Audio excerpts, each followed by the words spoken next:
Last గా చూసారు కదా భద్రకాళి అమ్మవారి దేవాలయం. అక్కడి నుంచి అయితే మనం రామప్ప దేవాలయానికి అయితే వెళ్ళబోతున్నాం. ఈ రామప్ప దేవాలయం అనేది చాలా స్పెషల్ అనమాట. మనకి అక్కడి నుంచి అయితే ఒక 60 కిలోమీటర్స్ అయితే చూపించింది. మనమైతే ప్రజెంట్ దేవాలయం దగ్గరికి అయితే వెళ్ళి మాట్లాడుకుందాం. మేమైతే దేవాలయానికి బ్యాక్ సైడ్ గేట్ నుంచి అయితే లోపలికి వచ్చాం అనమాట. మాకు తెలియక రూట్ అయితే ఇటు వచ్చాము. మెయిన్ గేట్ అయితే ఇంకొక సైడ్ ఉంది. సిమెంట్ రోడ్ ఉంది కదా,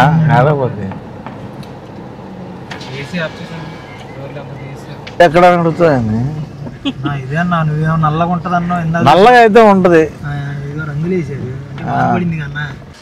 మంచిగా పచ్చని పొలాలు, రక్షిత స్మారకము. అది 6 AM టు దేవాలయం ఓపెనింగ్ టైమింగ్స్ వచ్చేసి 6 AM to 6 PM. Hey guys, this is Venky. Welcome to Vijay Venky blogs. మనమైతే ఈరోజు చూస్తున్నారు కదా, వెనకైతే మనకి రామప్ప దేవాలయంకి అయితే వచ్చేసాం అనమాట. ఇది వరంగల్ దగ్గరలో అయితే ఉంటుంది. వరంగల్ నుంచి ఒక 60 కిలోమీటర్స్, హైదరాబాద్ నుంచి అయితే మనకి 250 దాకా వస్తుంది నియర్ బై. ఆ దేవాలయానికి అయితే వచ్చాం. ఆ దేవాలయానికి వెళ్ళి స్వామివారిని దర్శనం చేసుకున్నాం. అంతకన్నా ముందు ఫస్ట్ మీరు మన ఛానల్ని సబ్స్క్రైబ్ చేసుకోండి, ఈ వీడియోని లైక్ చేసేయండి. ఇలాంటి మరిన్ని వీడియోలు అయితే మీకోసం వస్తూ ఉంటాయి. రండి దేవాలయంలోకి అయితే వెళ్దాం.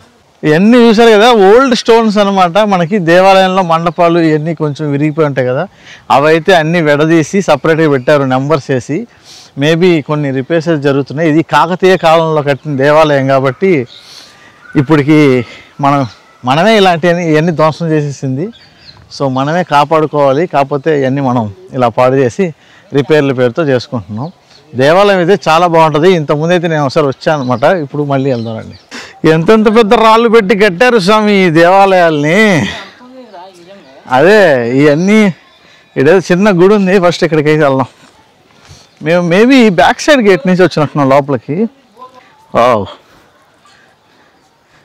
ఏమీ లేదు, ధ్వంసం చేశారన్నమాట మొత్తం. ఇక్కడైతే మనకి స్వామివారి ఏదో పాదాలు అయితే ఉన్నాయి. లోపలైతే ఏం లేవు, అంతా పగలగొట్టేసినట్టున్నారు.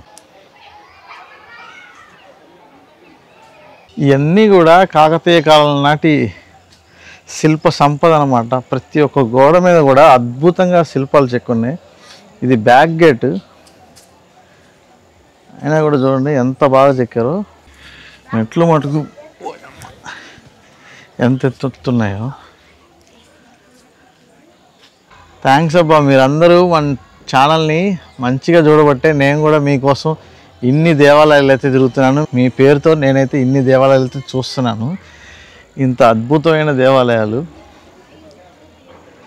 చూడండి. ఆ కన్స్ట్రక్షన్స్ చూడండి ఎంత బాగున్నాయో, అసలు మామూలుగా లేదు. ఇక్కడ చూడండి శివలింగం చూస్తున్నారు కదా, ఇదే బ్రహ్మసూత్రం కలిగిన శివలింగం అనమాట. శివలింగం అంటే మనం పైన మట్టుకే లింగం ఉంటుంది అనుకుంటాం కదా, కింద చూస్తున్నారు కదా ఎంత కిందకు ఉందో. ఈ పానమట్టం దానిపైన అయితే శివలింగం అనమాట. శివలింగం కింద నుంచి అయితే పైదాకా ఉంది. విడివిడిగా కాదురా, కాదు ఇది పానమట్టం సపరేట్ ఉంటుంది. శివలింగం మొత్తం కిందది ఒకటే, లింగం ఒకటే ఉంటుంది. ఇక్కడ మొత్తం నాగదేవతలు.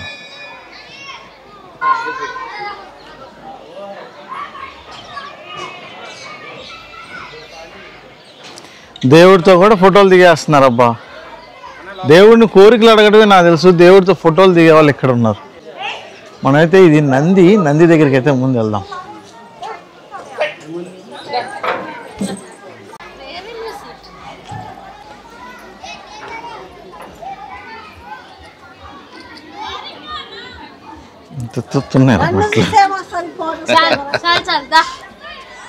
ఇక్కడ చూస్తున్నారు కదా నంది అయితే. ఈ నంది వచ్చి ఒక స్పెషల్ అనమాట. ఏంటంటే అది ఒక కాలు అయితే ముందు ఎత్తి పెట్టుకొని చెవులు అయితే రెక్కించి ఉంటాయి అనమాట.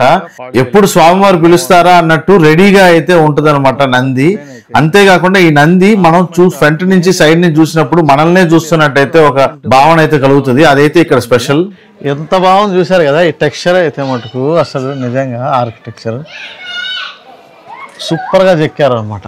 నేను ఇది ఆల్రెడీ వచ్చి చూసాను అనమాట. ఇప్పుడు ఇది సెకండ్ టైం ఇక్కడ రావటం.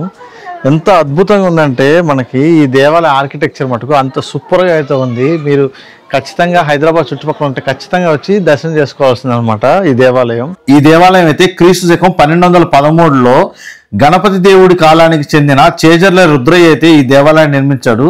చూస్తున్నారు కదా, దేవాలయానికి అటు ఇటు కూడా ఏనుగు విగ్రహాలు అన్నమాట ధ్వంసం చేశారు. కొంచెం పైకెక్కగానే మనకి విఘ్నేశ్వరుడు విగ్రహాలు ఉన్నాయి. ఇవి కూడా చూస్తున్నారు కదా, మొత్తం తొండం ఇవన్నీ కూడా డ్యామేజ్ చేశారు. అటు ఇటు అయితే ఉన్నాయి. శిల్పకళ అయితే ఇక్కడ చాలా అద్భుతంగా అయితే ఉంది. దీన్ని అయితే ఈ దేవాలయం మొత్తం కూడా ఇటుకలతో అయితే కట్టారంట. ఈ ఇటుకలు కూడా నీటి మీద తేలుతాయంట. అంత అద్భుతమైన టెక్నాలజీతో అయితే ఈ దేవాలయాన్ని అయితే కట్టారు. ఇంకొక అద్భుతమైన విషయం ఏంటంటే ఈ దేవాలయం పేరు వచ్చేసి రామప్ప దేవాలయం కదా. ఈ రామప్ప అనేది ఈ దేవాలయాన్ని చెక్కిన ప్రధాన శిల్పి పేరు అన్నమాట. ఈ శిల్పి పేరు మీదే ఈ దేవాలయాన్ని అయితే ఉంచారు. లోపల ఉండేది శివాలయం, శివుడు. సో రామప్ప దేవాలయాన్ని ఇంకో పేరుతో అయితే రామలింగేశ్వర స్వామి దేవాలయంగా కూడా అయితే ఈ దేవాలయాన్ని అయితే పిలుస్తారు. రండి లోపలికైతే వెళ్దాము.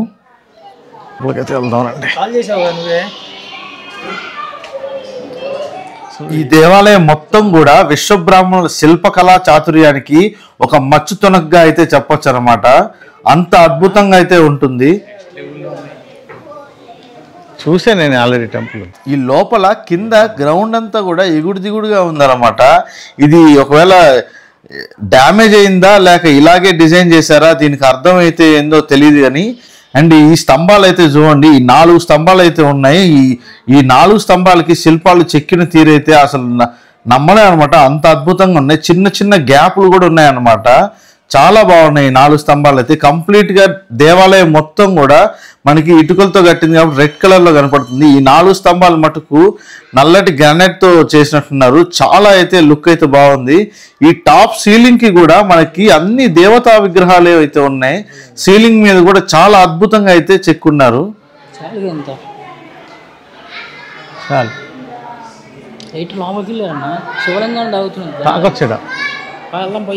డబ్బులు ఇచ్చేసి మొత్తం కూడా అసలు ఒక్కొక్కటి ఆర్కిటెక్చర్ సూపర్ అన్నమాట. అసలు తాకితే ఎంత బాగుందంటే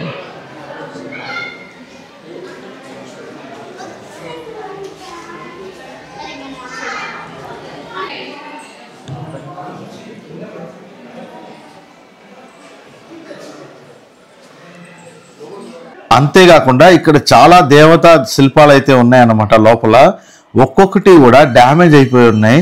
ఒక్కొక్క దానికి తల లేదు, తొండం లేదు, చెయ్యి లేదు. చూస్తున్నారు కదా, అన్ని డ్యామేజ్ అయితే చేసి పెట్టారు. ఇది ఎవరు చేశారో కానీ దేవాలయంలో చాలా విగ్రహాలు అయితే బాగా డ్యామేజ్ చేసి పెట్టారు. కానీ చూడడానికి అయితే అంత అద్భుతమైన శిల్ప సంపద అన్నమాట. వాటిని ఎందుకు డ్యామేజ్ చేశారనేది తెలీదు. గర్భగుడి ద్వారం అయితే అసలు చెప్పలేమన్నమాట. అంత అద్భుతంగా అయితే చెక్కి పెట్టారు గ్రానైట్తో. ఈ వీడియో ఇక్కడ దాకా చూసారంటే ఖచ్చితంగా మీకు ఈ వీడియో నచ్చే ఉంటుంది. ఈ వీడియో కనుక మీకు నచ్చితే ఒక లైక్ చేయండి. అండ్ ఈ దేవాలయం గురించి మీకు ఏమైనా తెలిసినా కింద కమెంట్ సెక్షన్లో మెన్షన్ చేయండి. అండ్ ఇలాంటి మరిన్ని వీడియోలు చూడడానికి మన ఛానల్ని సబ్స్క్రైబ్ చేసుకోండి, బెల్ ఐకాన్ కూడా క్లిక్ చేసుకోండి. రండి వీడియోలోకి అయితే వెళ్ళిపోదాం.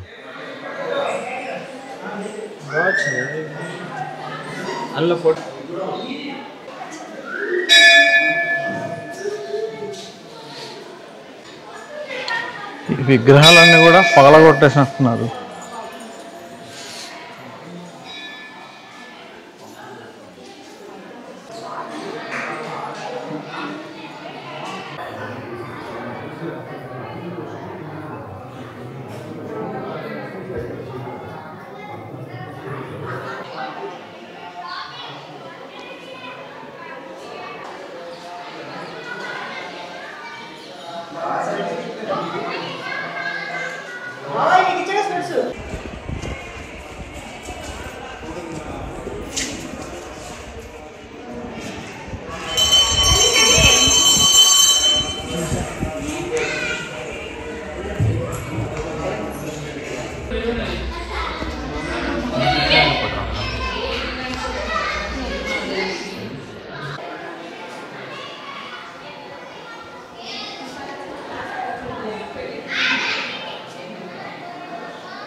చూస్తున్నారు కదా ఒక్కొక్క చోట అసలు అది చూడండి, ఎదురుగా విఘ్నేశ్వరుడు 2 ఏనుగులతో అభిషేకం. ఎంత బాగుంది అసలు చూడడానికి, అసలు మామూలుగా లేదన్నమాట. ఇది మన పురాతన కథలు అన్నీ కూడా ఇందులోనే ఉన్నాయి. ఏం చెప్తాం చెప్పండి, మాకైతే తెలియదు, కానీ చూస్తుంటే మటుకు మా ఎంతో అదృష్టం చేసుకుంటే కనుక చూస్తున్నామని అయితే ఫీలింగ్ అయితే వస్తుంది. అసలు చూడండి ఆ స్టెప్పులుగా రథం అయితే, ఆ మండపం ఎంత అద్భుతంగా అయితే ఉంది చూడండి. ఇప్పటికి ఎప్పుడు కట్టింది ఇది, ఇప్పటికి చెక్కు చెదరకుండా అయితే ఉంది. ఇంకా దీన్ని ధ్వంసం చేశారనమాట. ధ్వంసం చేయకపోతే ఇది ఇంకా అద్భుతంగా అయితే ఉండేది. ఇది చూస్తే మీకు అర్థమవుతుందా, మొత్తం ధ్వంసం చేసి పెట్టారనమాట. కింద అయితే రాళ్ళు చూడండి ఎగుడు దిగుడుగా, అన్నీ కూడా పగలగొట్టడానికి, ఈ దేవాలయాన్ని నాశనం చేయడానికి అయితే ట్రై చేశారు. అలా ట్రై చేసి కూడా ఇంకా ఇంత స్టాండర్డ్గా నిల్చొని ఉందంటే అదనమాట దీని స్టామినా. అసలు చూడండి మామూలుగా ఉంది ఆర్కిటెక్చర్, అసలు ఎంత బాగున్నది చూడండి. డ్యాన్స్ చేస్తున్నట్టు, నృత్యం చేస్తున్నట్టు, డ్రమ్స్ వాయిస్తున్నట్టు కానీ, పిల్లలతో కానీ ఫైట్ చేస్తున్నట్టు కానీ, అసలు మామూలుగా అయితే ఉందా. ఒక్కొక్కటి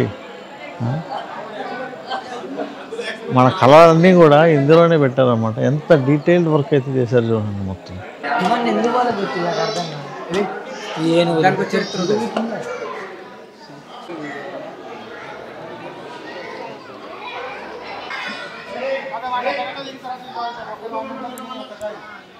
ఇందులో ఇంకొక ప్రత్యేకత ఏంటంటే ఈ ఆలయ గోపురం అనమాట. ఈ ఆలయం మొత్తం కూడా నీళ్లపై తేలే ఇటుకలతో కట్టారనమాట. ఇది చాలా ప్రత్యేకత.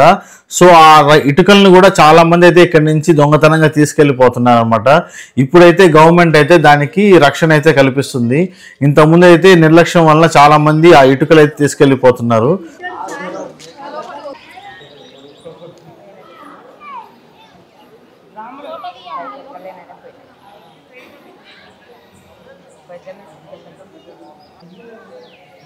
ఇక్కడైతే పక్కన ఇంకో దేవాలయం అయితే ఉంది. ఈ దేవాలయానికి కూడా వెళ్ళి దర్శనం చేసుకున్నారు. ఈ గోపురం అయితే చూశారు కదా, ఇది కూడా డ్యామేజ్ చేశారు. ఇక్కడ కూడా చూడండి సైడు మీకు ఏనుగు విగ్రహాలు అయితే ఉన్నాయి కదా, అవి కూడా డ్యామేజ్ చేసి పెట్టేశారు కంప్లీట్ గా. కానీ ఈ మెట్లు అయితే మటుకు ఇంత ఎత్తు అయితే ఉన్నాయన్నమాట.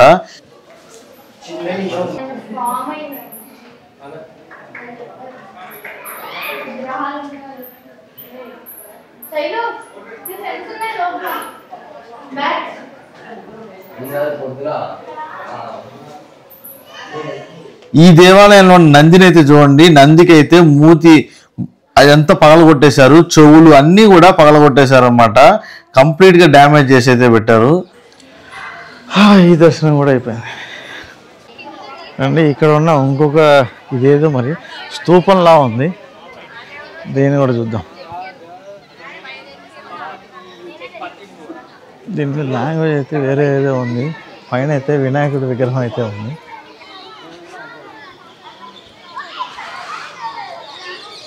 సైడ్ అయితే సూర్యుడు చంద్రుడు, పైన మీకు కనిపిస్తుందా, జూమ్ చేస్తాను. దీని మీద సింబల్ అయితే సూర్యుడు చంద్రుడు ఉంది. ఏవో లెటర్స్ అయితే రాస్తున్నాయి. తెలుగే ఇది నాకు తెలిసి, కన్నడ అయినా ఉన్నాను. ఇటు సైడ్ అయితే నంది బొమ్మ ఉంది. ఈ స్తూపానికి నంది దూడపిల్ల. ఇటు ఇంకే శంకరుడు అనమాట, శివలింగం అయితే ఉంది.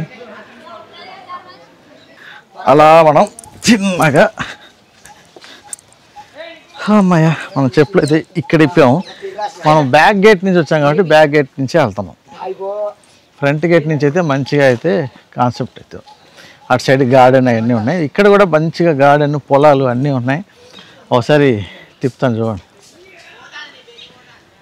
మొత్తం అయితే సూపర్గా ఉంది. మేము వచ్చిన క్లైమేట్ ఎప్పుడైనా సరే ఏదైనా ట్రిప్పులు వేయాలంటే మనం వింటర్లోనే వేయాలన్నమాట. ఈ డిసెంబర్ జనవరిలో క్లైమేట్ కూడా మనకి అనుకూలిస్తుంది. చాలా బాగుంది. అక్కడ ఇంకా 2 టెంపుల్స్ ఉన్నాయి కానీ దగ్గరికి వెళ్ళని ఇట్లా. అవన్నీ చిన్న చిన్న దేవాలయాలంట, కూలిపోయినాయి. హే గాయస్, నాతో పాటు మీరు కూడా స్వామివారిని అయితే దర్శనం చేసుకున్నారు. దేవాలయం మొత్తం కూడా చూశారు కదా. ఈ ఆర్కిటెక్చర్ అనేది ఒక మిరాకిల్ అన్నమాట. ఈ దేవాలయాన్ని కనుక ఖచ్చితంగా మిస్ కాకండి. అండ్ ఇలాంటి దేవాలయాలను అయితే కాపాడుకోవటం మన బాధ్యత అనమాట. మన ఫ్యూచర్కి కూడా ఇలాంటి ఆర్కిటెక్చర్ని మనం గిఫ్ట్గా అయితే ఇవ్వాలి. సో మనం ఎటువంటి డ్యామేజ్ చేయకుండా వాటికి మనం జాగ్రత్తగా చూసుకోవటం మనం చేసే దీనికి హెల్ప్ అనమాట. మనం గుడికి వచ్చి అన్నీ పాడు చేయకుండా చూస్తున్నారు కదా. దేవాలయం అయితే బాగా అయితే అన్ని రీకన్స్ట్రక్షన్ అయితే చేస్తున్నారు అనమాట. చాలా మటుకు అయితే ఇదంతా ఇంతకుముందు ధ్వంసం చేసినట్టున్నారు. సో ఈ వీడియోకి అయితే ఇంతే. ఈ వీడియో కనుక నచ్చితే ఒక లైక్ చేయండి అండ్ మీ ఫ్రెండ్స్ అండ్ ఫ్యామిలీస్కి షేర్ చేయండి. ఇలాంటి మరిన్ని వీడియోల కోసం అయితే మన ఛానల్ని సబ్స్క్రైబ్ చేసుకోండి. మీకోసం ఇలాంటి మరిన్ని వీడియోలు అయితే తీసుకోవడానికి నేనైతే రెడీగా ఉంటాను. ఉంటా అండి, బాబాయ్. మరొక వీడియోలతో మళ్ళీ కలుద్దాం. బాబాయ్.